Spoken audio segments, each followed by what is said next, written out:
डर लगता है या नहीं लगता है? काहे नहीं लगेगा डर? डर तो भाई हमारे भी बाल बच्चे हैं, हमारे भी परिवार हैं, तो अपने लिए डर नहीं लगता, लेकिन बाल बच्चों के लिए डर लगता है, माता पिता के लिए। भाजपा को सत्ता से कान पकड़ के भगा देंगे हम।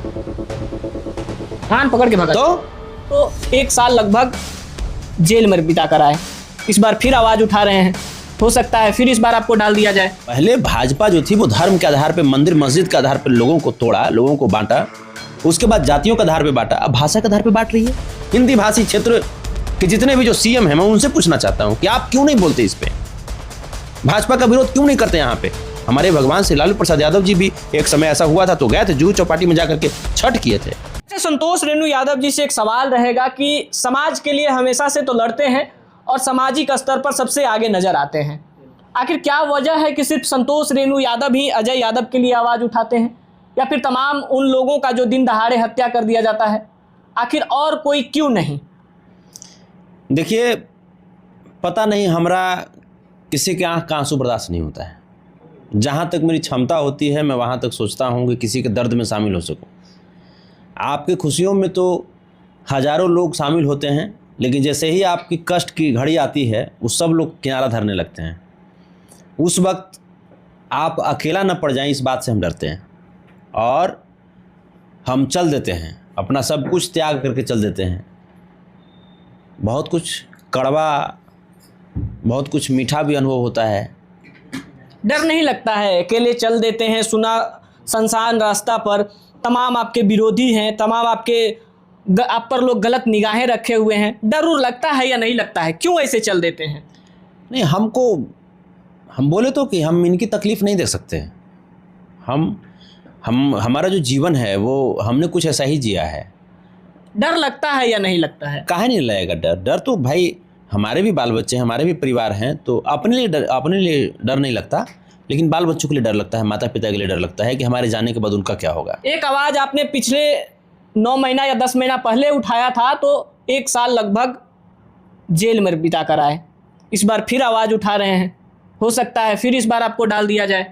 तो अब लोग को चाहिए ना, लोगों को चाहिए कि मैं जिनके लिए मैं खड़ा हो रहा हूँ, जिनकी आवाज़ में बन रहा हूँ, तो आपको चाहिए ना कि ये सोचना है, आपको सोचना चाहिए कि हम आपके पास आते हैं तो गाड़ी में तेल कहाँ से डलाता है, हम आपके पास आते हैं तो रास्ते में पानी कैसे पीते होंगे, हम आपके पास आते हैं तो हमारे जो साथ में लोग हैं उन लोगों का घर कैसे चलता होगा। ये सोचना आपका भी तो दायित्व है, ये इनका भी दायित्व है। प्लस में जो सरकार है वो हमारे खिलाफ रहती है, ये जो नेता लोग हैं, नेता लोग हमारे खिलाफ रहता है लोग, ये चलते कि उसके क्षेत्र में घटना होता है, हम जाते हैं आंसू पोंछने के लिए। तो 16-17 बार हम पे जानलेवा हमला भी हुआ, बिल्कुल, फिर भी हम आते हैं। हमारे पास अब तक सरकार कोई सुरक्षा नहीं दिया हमको। हमने तो कई एक बार अपने ऊपर हमला का मैंने आवेदन भी दिया, लेकिन सरकार की तरफ से कोई सुरक्षा नहीं है। सरकार तो छोड़िए, समाज के लोग भी बिल्कुल सोए हुए रहते हैं।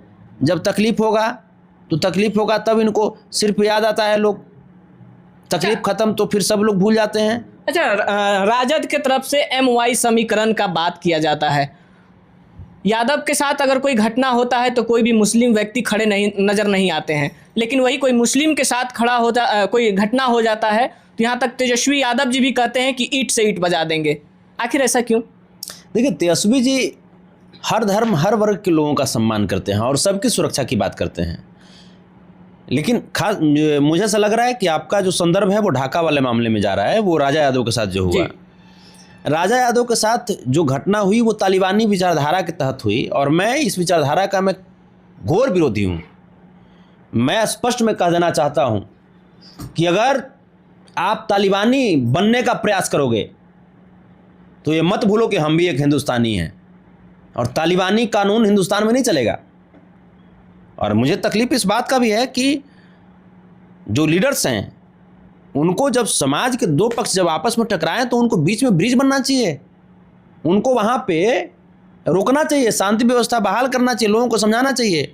लेकिन ढाका जमुआ वाले मैटर में कोई भी लोग सामने नहीं आए। मैं शायद लोगों के कथनानुसार मैं पहला व्यक्ति था, एक सोशल एक्टिविस्ट के तौर पे कहिए, नेता के तौर पे कहिए, जिसके तौर पे कहिए, मैं पहला व्यक्ति था जो वहाँ पे मैं गया था।